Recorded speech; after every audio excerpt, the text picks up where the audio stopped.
notre émission Portrait de Guyane.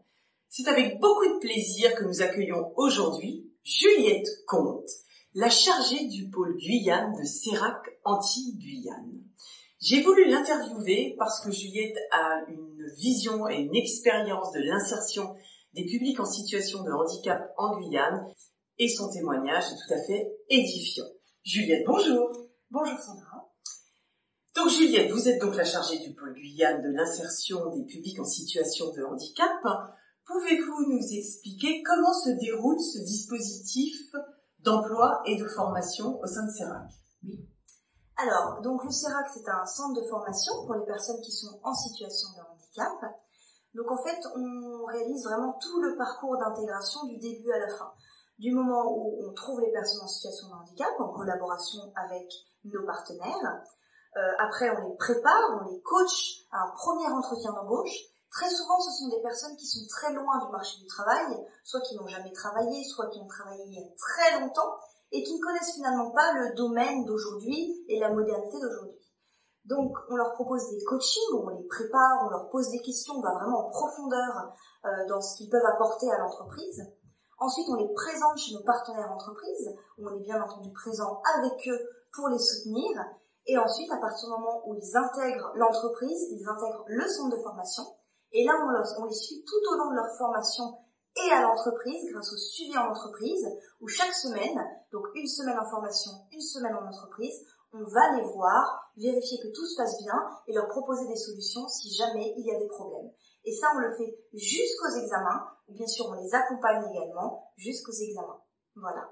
Vous êtes donc en partenariat avec à la fois le Cap Emploi, le Pôle Emploi et bien sûr l'AGFIP. Ce partenariat est important pour en fait la mise en place de l'insertion de ces publics en milieu ordinaire de travail. Il est essentiel pour l'insertion puisque c'est eux en fait qui vont avoir ce vivier de personnes en recherche d'emploi. Donc on va pouvoir travailler avec eux à ce niveau-là. Ils ont les informations qui nous sont nécessaires pour pouvoir bien les diriger dans notre centre de formation. Et puis, ils ont également un apport supplémentaire. Une fois qu'ils ont intégré l'entreprise, on peut aller vers eux pour leur demander un soutien technique, un soutien humain, pour que eux aussi accompagnent leur public jusqu'à une insertion de longue durée, pérenne et stable. Qu'est-ce que vous pouvez dire sur votre rencontre avec les publics en situation de handicap guyanais? Est-ce que vous pouvez nous parler de leur spécificité, de leur culture, de leurs différences? La spécificité réelle de la Guyane, c'est d'abord le fait qu'une grosse partie d'entre eux sont des personnes étrangères, de base.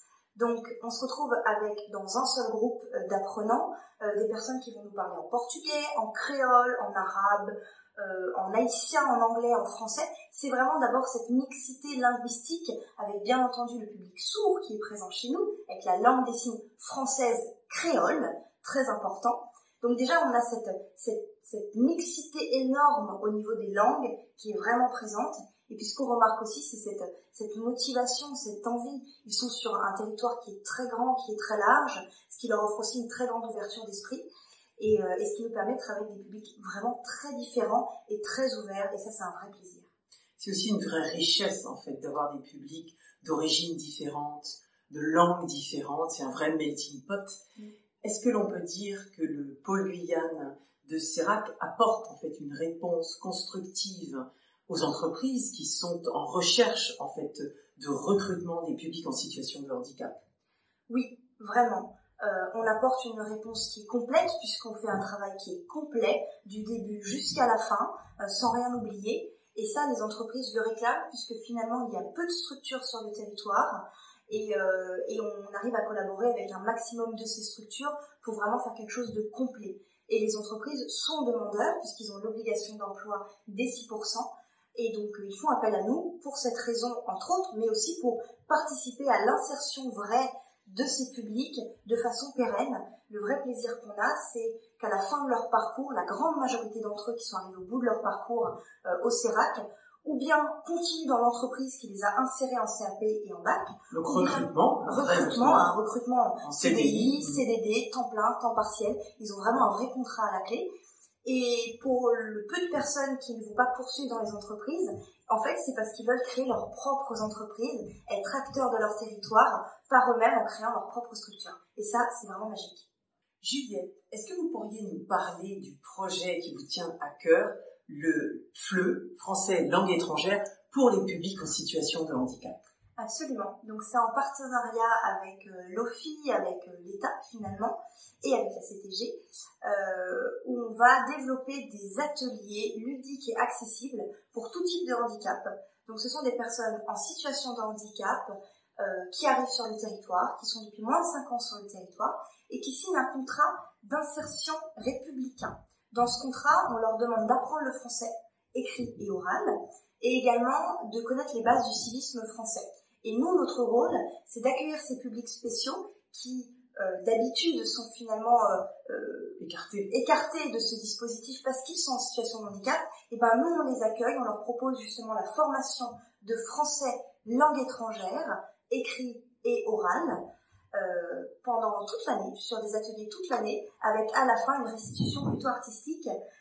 Voilà, donc ça commence dès cette année. On est vraiment fiers de pouvoir partager ça avec le territoire guyanais et de s'implanter sur la partie handicap, mais aussi sur la partie linguistique qui est vraiment très importante ici en Guyane.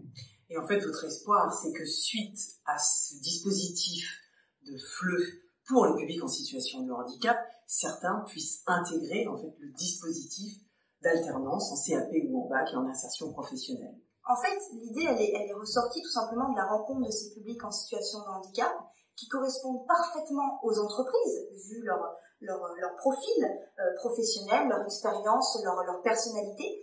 Mais le problème, c'est quoi? C'est qu'ils ne parlent pas français. Ils n'écrivent pas français, ils ne lisent pas français, ils ne parlent pas français.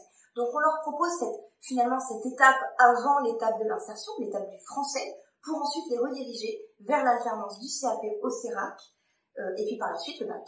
Voilà. Juliette, avant de nous quitter, est-ce que vous auriez une anecdote guyanaise à nous raconter?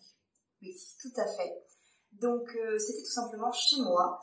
J'entends un cri de la personne avec qui je vis, donc je descends rapidement les escaliers, et là qu'est-ce qu'on voit? En plein milieu du salon, un varan énorme, posé sur ses pattes, sur même le sol.